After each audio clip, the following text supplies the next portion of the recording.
रात के करीब 1:45 बज रहे हैं। एकदम सन्नाटा है। जगह है गुजरात का कच्छ जिला, जो भारत पाकिस्तान बॉर्डर से बस कोई 35 किलोमीटर दूर है। वहाँ के एक सुनसान बीहड़ रेगिस्तानी रास्ते पर घना अंधेरा है और उस अंधेरे में एक 65 साल का बुजुर्ग आदमी बदहवास होकर भाग रहा है। उसने एक साधारण सा सफ़ेद कुर्ता पैजामा पहना है, हाथ में एक पुराना सा झोला है। उसकी सांसें बुरी तरह फूल रही हैं, पसीने से लथपथ है, लेकिन वो रुक नहीं रहा। बार बार पीछे मुड़कर देखता है और फिर दौड़ने लगता है। देखने में ये कोई आम रात लग सकती है, लेकिन असल में ये वो रात थी जिसने एक बहुत बड़े खुफिया नेटवर्क की जड़ें हिलाकर रख दी। भागते भागते वो बुजुर्ग अचानक रेगिस्तान के बीचों बीच बने एक सूखे कुएं के पास रुकता है। कुआं कोई 10-12 फीट गहरा होगा। वो एक रस्सी के सहारे उस कुएं में उतरकर छिपने की कोशिश करता है, लेकिन तभी दूर से कई गाड़ियों की हेडलाइट्स उसी तरफ आती हुई दिखती हैं। गाड़ियां एकदम से रुकती हैं। काली वर्दी पहने हथियारों से लैस जवान बाहर निकलते हैं और सीधे कुएं के अंदर अपनी भारी भरकम टॉर्च जलाते हैं। वो तेज रोशनी सीधे उस बुजुर्ग के चेहरे पर पड़ती है और एक कड़कती हुई आवाज गूंजती है, बाहर निकलो, अब तुम कहीं नहीं जा सकते। और फिर बिना कोई विरोध किए वो 65 साल का आदमी चुपचाप बाहर आता है। उसके हाथ पीछे बांध दिए जाते हैं। उसके चेहरे के हाव भाव से ऐसा लग रहा था मानो उसे पता था कि एक ना एक दिन ये तो होना ही था। खैर, जब जवानों ने उसके उस पुराने झोले को खोला तो उसमें से क्या निकला? 4 नए मोबाइल फोन, एक छोटा सा नोटपैड और कुछ ड्राई फ्रूट्स। अब देखने में तो ये बहुत ही नॉर्मल सा सामान है ना?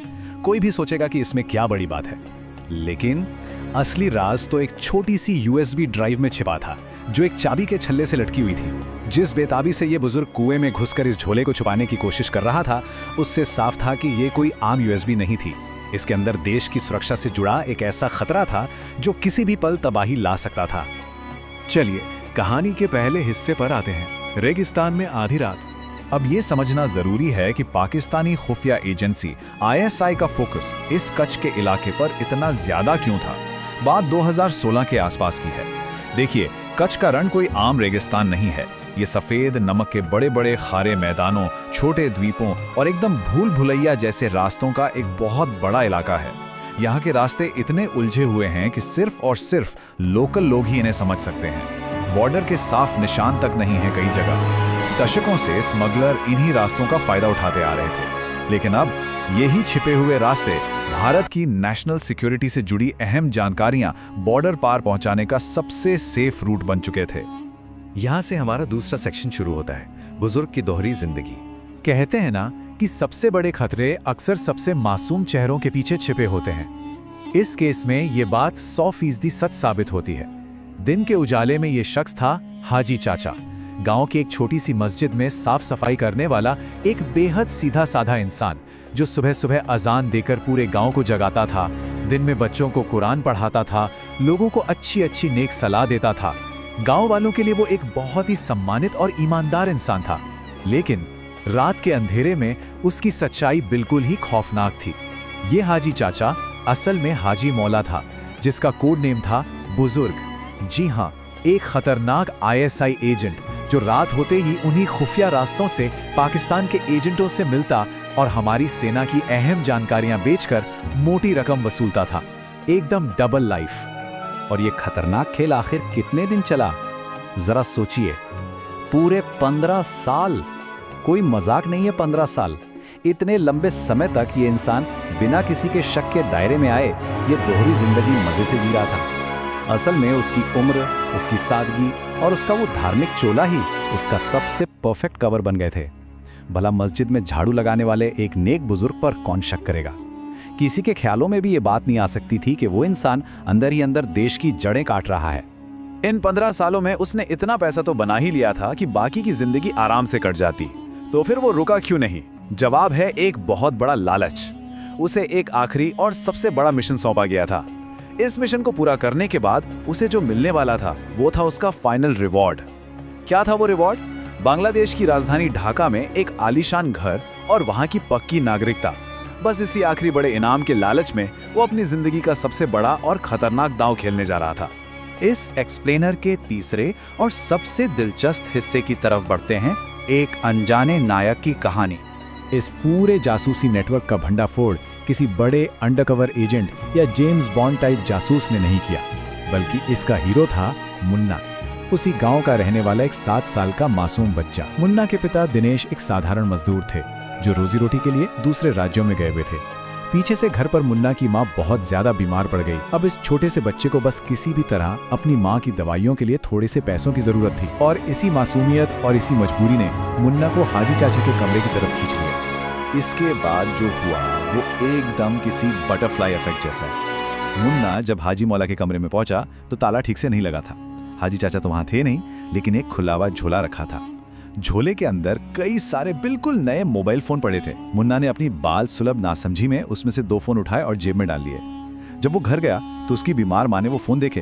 अब एक माँ का दिमाग ठनका कि भाई एक साधारण से मस्जिद के खादिम के पास इतने सारे एकदम नए फोन कहाँ से आए। उसने तुरंत मुन्ना को डांटा और फोन वापस रखने को कहा। बात वहीं दब जाती, लेकिन कुछ दिनों बाद जब पिता दिनेश घर लौटे तो ये बात उन्हें पता चली। अब दिनेश भले ही एक आम मजदूर था, लेकिन उसने इस शक को इग्नोर नहीं किया। उसने सीधा जाकर पड़ोस में रहने वाले एक बीएसएफ के जवान को ये पूरी कहानी बता दी। और फिर क्या था, वहां से ये टिप सीधे बड़े अधिकारियों और फिर गुजरात एटीएस और आईबी के हेडक्वार्टर्स तक पहुंच गई। और यहीं से शुरू होता है हमारा चौथा सेक्शन, कैसे बचा हमारा देश। इस टिप के मिलते ही खुफिया एजेंसियों ने अपना काम शुरू कर दिया। सबसे पहले आईबी ने हाजी मौला की रातों की हर हरकतों को ट्रैक करना शुरू किया। जल्दी ही ये साफ हो गया कि जो इंसान दिन में इतना शरीफ दिखता है वो रात होते ही रेगिस्तान और पहाड़ियों के बीच कहीं गायब हो जाता है। एजेंसियों को अपनी सोर्सेज से एकदम पक्की खबर मिली कि हाजी मौला एक यूएसबी ड्राइव के जरिए कुछ बेहद सेंसिटिव डेटा पाकिस्तान को सौंपने वाला है। अब बिना सबूत के उसे गिरफ्तार तो किया नहीं जा सकता था, इसलिए एटीएस और आईबी की टीमों ने प्लान बनाया और उसी छिपे हुए रेगिस्तानी रास्ते पर एकदम खामोशी से घात लगाकर बैठ गईं, जहां से वो सालों से बेखौफ गुजरता था। और फाइनली उसी सूखे कुएं के पास वो दबोचा गया। पर उस यूएसबी ड्राइव में आखिर ऐसा था क्या जो वो उसे कुएं में फेंकना चाहता था? सच बताऊं तो उसमें एक बहुत बड़ी तबाही का पूरा नक्शा मौजूद था। बाद में पूछताछ के दौरान हाजी मौला ने खुद कबूल किया कि उस छोटी सी ड्राइव में भारत के सबसे बड़े और महत्वपूर्ण सैन्य अड्डों में से एक की चप्पे चप्पे की जानकारी थी। वहाँ कितने सैनिक मौजूद हैं, हथियारों की क्या स्थिति है, सैनिकों की पूरी दिनचर्या क्या है, यहाँ तक कि उनके मेस में खाना खाने का समय क्या है, ये सब कुछ उस ड्राइव में था। अगर गलती से भी वो डेटा बॉर्डर पार चला जाता तो किसी भी पल उस सैन्य अड्डे पर एक बहुत बड़ा भयंकर हमला हो सकता था और सैकड़ों जवानों की जान जा सकती थी। तो इस पूरी कहानी के बाद इन किरदारों का क्या हुआ? एक तरफ है हाजी मौला, जिसकी 15 साल की चालाकी और साजिश का ताश का महल एक झटके में ढह गया। आज वो इंसान जेल की सलाखों के पीछे अपनी बची हुई जिंदगी के लिए उम्र कैद काट रहा है।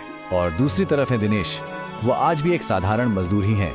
परिवार पालने के लिए आज भी दूसरे राज्यों में जाकर पसीना बहाते हैं। उन्हें कोई वीरता का मेडल नहीं मिला, किसी बड़े अखबार में उनकी फोटो नहीं छापी। जब भी वो गांव आते हैं तो 10 बड़े भोलेपन से कहते हैं कि मैंने कुछ खास नहीं किया, बस मुझे कुछ अजीब लगा तो मैंने बता दिया।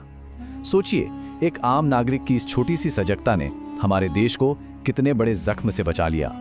इस पूरे एक्सप्लेनर को समेटते हुए दिमाग में बस एक ही सवाल आता है, हथियारों, मिसाइलों और तोपों से परे ऐसी कितनी खामोश जंगें हैं जो हमारे और आपके बिल्कुल आसपास रोज लड़ी जा रही हैं। एक तरफ 15 साल का वो शातिर जासूस था जो दीमक की तरह देश को अंदर ही अंदर खोखला कर रहा था, और दूसरी तरफ एक 7 साल का मासूम बच्चा और एक गरीब मजदूर पिता, जिनकी एक छोटी सी अनजानी सी हरकत ने आईएसआई के इतने बड़े मंसूबों पर पानी फेर दिया।